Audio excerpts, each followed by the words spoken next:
31번부터 해설 시작하겠습니다. 이 31번, 32번 문제는 상황 판단형 문제로서 문제 푸는 방법을 제가 해설지에 자세하게 적어놨어요. 그렇게 정형화된 방법 외에 제가 특별한 어떤 방법이나 실전적인 흐름을 가지고 있는 건 아니라서 이 문제에 대해서는 제가 드릴 말씀이 많이 없어서 넘어가도록 하겠습니다. 33번부터 풀이를 드릴게요. 33번 기억 개의 총 보유 마리수는 2019년에 전년 대비 감소했다가 2020년에 전년 대비 증가했다.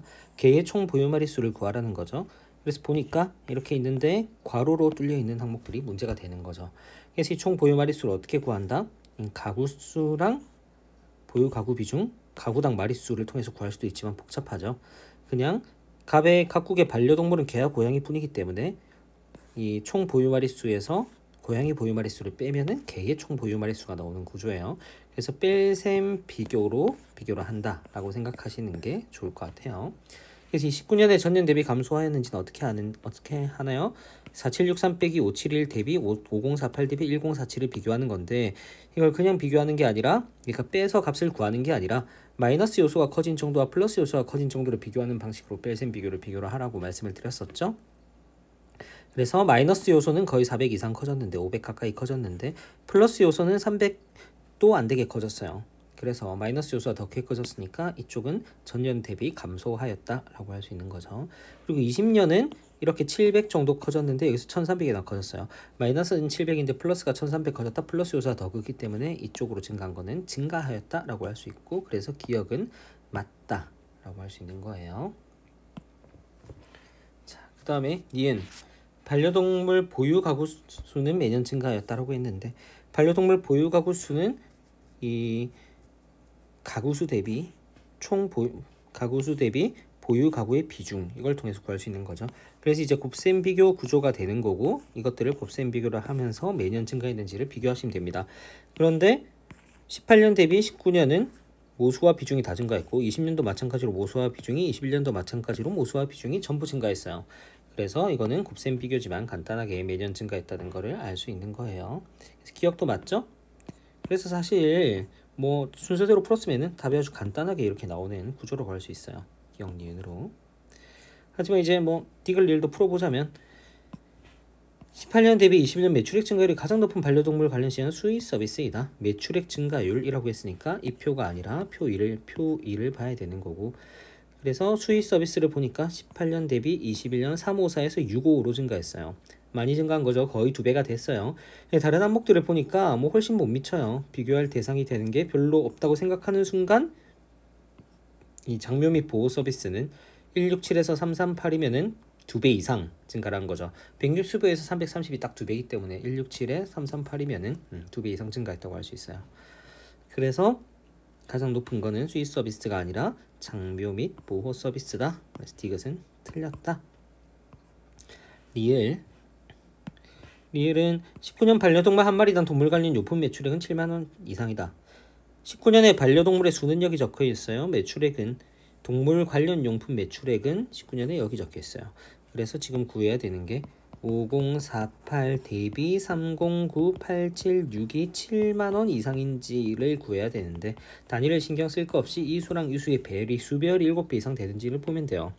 5048 대비 309라고 하면은 357배 구조니까 5735니까 이건 7배 모자라는 거죠. 그래서 이것도 리을도 틀렸다 하고 풀 수 있는 거예요. 넘어가 볼게요. 그 다음 문제. 전체 남성 단선율은 전체 여성 단선율의 2배 이하이다. 옳지 않은 것을 고르는 거죠. 전체 남성 당선율이 여성 당선율의 2배 이하인지 보려면은 이 당선율이란 개념이 각주를 보면 이렇게 적혀 있기 때문에 후보자 수분의 당선자 수, 사실 그냥 상식적인 얘기긴 하죠. 여성은 이렇고 남성은 이렇고, 남성의 당선율이 여성의 당선율의 2배 이상인지를 봐야 되는데, 그럼 어떻게 한다? 분수 비교인데 사칙연산 결합행위고 몇 배 이상 묻느냐를 묻는 거니까 17을 34로 고쳐놓고 그냥 분수 비교를 하신다 생각하면 돼요. 그러면 이거를 따로 적고 이렇게 할 필요 없이 이 분자끼리 비교를 하고 분모끼리 비교를 하시면 됩니다. 분자끼리는 34에서 165로, 이 34에서 165로 5배 하면 거의 160이기 때문에 거의 딱 5배하고 조금 넘치죠. 근데 분모끼리는 120, 600, 99로 120을 5배면 600인데 99가 남기 때문에 많이 모자라요. 그래서 남자 쪽이 분모가 더 크다는 얘기로 해서 당선율은 더 2배 이하라는 얘기예요. 여성의 2배 한 것보다 남자가 당선율이 더 낮다는 얘기니까 2배 이하이 되거는 맞다 라고 할 수 있는 거죠. 2번 여성 당선율이 남성 당선율보다 높은 지역은 2개이다. 여성 당선율이 남성 당선율보다 높은 지역은 2개이다. 그래서 이 당선율을 비교해야 되는데 이렇게랑 이렇게 비교해야 되고, 이게 항목이 너무 많으니까 비교하기가 되게 어렵다고 생각할 수도 있는데 막상 해보시면 그렇게 어렵진 않습니다. 한번 해볼게요.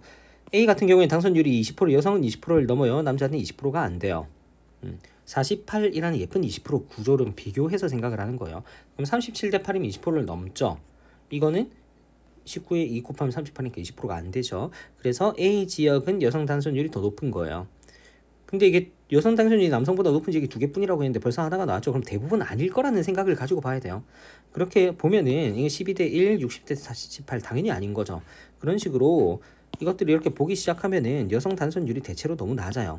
그래서 아닐 것이라는 거를 거의 알 수 있는데, 이제 약간 애매해지는 게 이 정도쯤 오면 애매해지죠. 3 대비 1이 있고 이건 50 대비 10이니까 I는 더 높다고 할 수 있을 것 같아요. I. 나머지는 또 2대 0이고 하니까 A랑 I 말고는 대부분 여성이 더 낫다고 할 수 있습니다. 그래서 2개가 맞죠. 3번 당선자 성비가 가장 낮은 지역은 A이다. 당선자 성비가 가장 낮은 지역은 A이다라고 했는데 성비의 개념을 봐야겠죠. 여자 대비 남자죠. 이렇게 보라는 얘기죠. A가 가장 낮다라고 했어요. 8대 36인데 이 배율이 제일 낮다. 이게 지금 4, 5배 정도 되죠. 5배는 안 되고 4배보다 넘고, 엄밀히 말하면 4.5배긴 한데 뭐 계산을 정확하게 할 필요 없고, 4배 좀 넘는 이 수치가 낮다. 제일 낮은지 보자 하고 보니까 확실히 다른 애들은 1대 18, 1대 11에서 배율이 아주 높아요. 그래 쭉쭉쭉 파 내려가면은 당선자 성비가 가장 낮은 지역이 A가 맞구나 라고 알 수 있습니다. 쉽게. 4번 후보자 성비가 10 이상인 지역은 I뿐이다. 후보자 성비, 이번에 이 성비가 10 이상인 지역은 I뿐이라고 했는데 I는 확실히 3대 50으로 10이 넘어요. 나머지는 10배가 넘는 게 있는지 볼까 하고 쭉 봐도 없어요.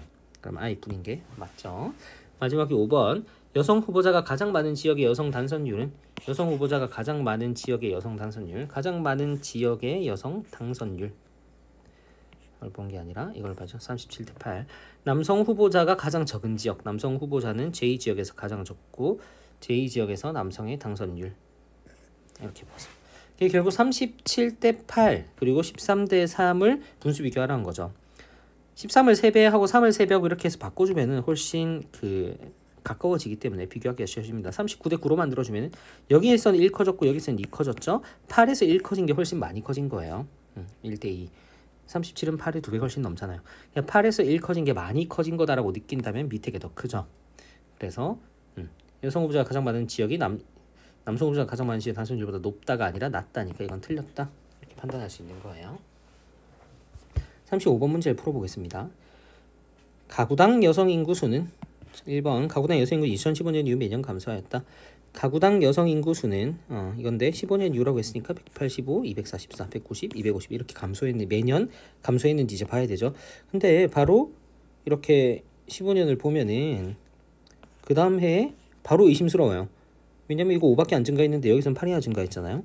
그러면 여기서는 바로 생각이 날 정도는 아니고 약간 애매하다는 생각이 들어요. 그러면 여기서 5 커졌고 여기서 8 커졌으니까 분수 비교죠. 편차가 좌우 비교로 들어가는 거예요. 5와 8의 배율은 딱 예쁜 1.6배예요. 60%가 커졌다는 얘기죠. 185랑 244는 60%가 커졌나 안 커졌나? 185에 60을 곱하는 게 아니라 편차를 보세요. 편차를 보면 거의 60인데 이건 100을 훨씬 넘는 수죠. 당연히 60%안 되게 커진 거죠. 185에서 244로 커진 정도가 편차가 60이기 때문에 60%가 훨씬 안 되게 커졌다라고 생각할 수 있는 거예요. 그러면은 편차끼리는 60% 이상, 딱 60%가 커졌는데 출발하는 수는 60%가 안 되기 때문에 8이 훨씬 크게 커진 거죠. 5가 커진 정도에 대비해서. 그래서 2016년에 분수가 커졌다고 할 수 있습니다. 자, 그래서 1번에서 바로 틀렸고 답이 바로 1번으로 나오는 케이스예요. 이렇게 1, 2, 3, 4, 5에서 어이없게 답이 1번으로 나오는 경우가 이번 회차에만 해도, 그러니까 23년 기출에만 해도 2-3번씩 나오고 있죠. 1, 2번에서 나온 경우가. 그래서 1번부터 정직하게 푸는 것도 좋은 전략입니다. 다음에 2번. 전년 대비 22년 고령 인구의 증가율은 전년 대비 22년 고령 인구의 증가 전년 대비 20년 총 인구의 증가율보다 높다. 고령 인구의 증가율은 이렇게 되는 거고 총 인구는 안 나와 있잖아요. 남자 여자를 더해야 되는 거죠. 지금 각주에 보면은. 그래서 고령 인구의 증가는 6이에요. 그래서 10%를 넘게 증가했는데 이건 각각 따로 봐도 10%가 안 되게 증가했다. 그래서 총 인구의 증가율보다 높은 게 맞죠. 전년 대비 외국인 인구가 감소하네요. 전년 대비 증가폭이 감소한 가장 작은 해는 같다. 뭐 이런 건 그냥 확인하시면 되니까 제가 뭐 풀이는 안 드리겠습니다. 맞겠죠? 4번 전년 대비 총인구 증가율은 2014년이 가장 높다 라고 했는데 2014년을 보면 총인구는 또 이렇게 봐야 되는데 여기서도 40, 여기서도 40 이상 증가를 했어요. 그래 80 이상 증가를 했고 그 증가폭 일단 증가폭을 기준으로 다른 애들은 어떤지 보세요. 다른 연도들은 택도 없이 부족해요. 막 80 가까이 증가한 애가 없어요. 근데 점점점 거의 규모가 커지는 방향으로 가고 있기 때문에 증가폭이 80 이상 처음에 80 이상이었으면 나중에 80보다 훨씬 커야지 뭐 증가율이 높아질지 말지 이런 얘기가 나오는데 지금 나머지는 다 80에 많이 부족하죠. 14년이 증가율이 가장 높다라고 할 수 있어요. 그 다음에 5번 전년 대비 가구수 증가폭이 가장 큰 애와 전년 대비 남성 인구 증가폭이 가장 큰 애는 같다. 이것도 뭐 가구수 남성 인구 증가폭이야 뭐 쉽게 빼서 비교할 수 있으니까 넘어가겠습니다. 확인은 스스로 해보시면 될 것 같아요.